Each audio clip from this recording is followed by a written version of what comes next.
I'm Andrea Flores. The state may be reopening, but COVID-19 is still impacting all of us. That's why every week, right here on CBSN Denver, we get your coronavirus questions answered by a doctor during a special segment called Q&A with Dr. Dave. Joining me now is CBS 4 medical editor Dr. Dave Hnida. And Dr. Dave, this pandemic has put stress on a lot of people. Many are experiencing new physical symptoms like higher blood pressure, more stomach aches and headaches, even skin rashes. How should people who are feeling overwhelmed handle these symptoms?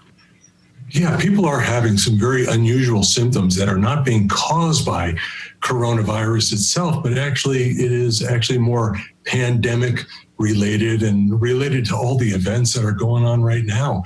And what's happening, the stress of all of this is causing our bodies to put out 24/7 just higher levels of stress hormones, things like adrenaline and cortisol that wind up interfering with our natural body rhythm. So we're hearing a lot of unusual complaints that people have never had before.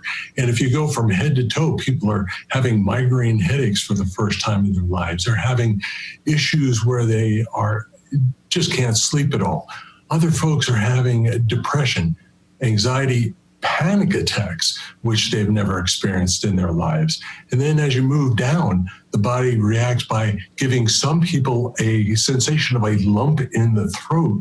They really feel like something is stuck in their throat. We think that has to do with actually decreasing amounts of saliva that are being made by the body in response to stress. So it feels like something literally is stuck. More and more people are having digestive problems, ranging all the way from making more stomach acid, so having to take stomach-reducing medications. People are getting bloated. People are having irregular menstrual periods. And then when you take a look at things like the skin, people are breaking out with unusual rashes on their faces and typically on their arms and their legs that they just can't explain. And finally, some folks are even going as far as to have numbness and tingling in their hands and their fingers that tends to come and go, and they just cannot explain it. The advice is obviously be in touch with your doctor, get checked out to make sure that things are okay. And if you can't see your doctor in person, certainly a telemedicine visit can certainly go a long ways in easing your fears over what may be going on. Now, what about the people who have had these conditions before and the pandemic has only amplified their symptoms? Those folks really do need to keep a very close track of what's going on. For example, blood pressure. Frequent monitoring of blood pressure is really important. Some folks with diabetes, they are having issues with their blood sugars going out of control. And then those who are having these symptoms that are just worsening and worsening, that is a time to talk to your doctor and find out what adjustments you can make with diet, with lifestyle, and also just see if there's any other medication that can be helpful. Dr. Dave, each week there seems to be more and more antibody testing available, and many people are getting their results back. Do people still need to be taking precautions like wearing a mask, even if they've had a positive test? Yeah, a lot of folks are having a positive coronavirus antibody test, or they say that they have had,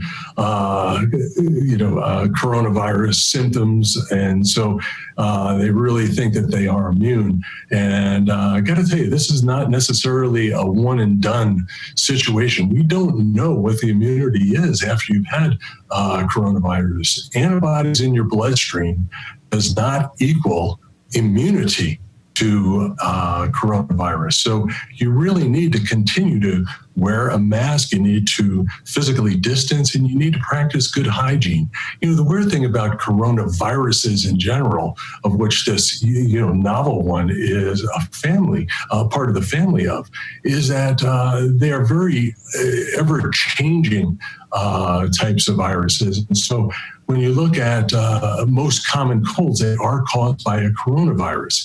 And about 80% of Americans do show antibodies in their bloodstream to these coronaviruses. But yet, why do we get colds continuously or on a regular basis? We're not totally immune. So there's a lot we need to learn.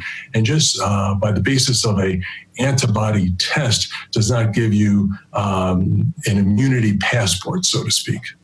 Now that the weather is getting a lot warmer and a lot of people want to get outside, many pools and playgrounds are reopening just in time for summer. Do you think it's safe to let your kids go swimming in a pool or play at the playground?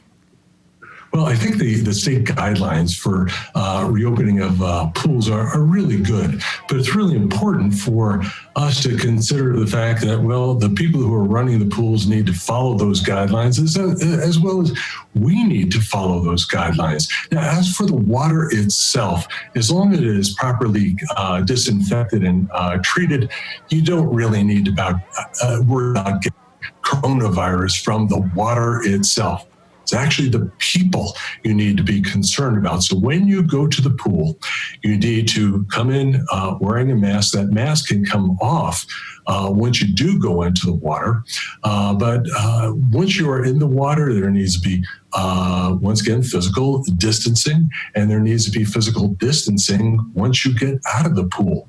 And make sure you're at a place that is physically disinfecting things like handrails, tables, and chairs, and so forth, at least every 1 hour. A special caution, however, when you have those youngsters, you got to keep an extra eye on them. They really tend to cluster in groups outside of the immediate family, and you really do need to keep a close eye on them when it comes to things like wading pools for toddlers. Those tend to be pretty small and doesn't allow for a lot of physical distancing. And when it comes to indoor pools, I frankly, if I had a choice between indoor or outdoor, I'd pick the outdoor just because of the better air circulation. I'd have a good summer. Just follow the guidelines. Thank you, Dr. Dave, for all of that helpful information. We'll see you back here next Monday at 11 a.m. as we answer more coronavirus questions. And to see all of our Q&A with Dr. Dave segments, just visit cbsdenver.com. We'll be right back.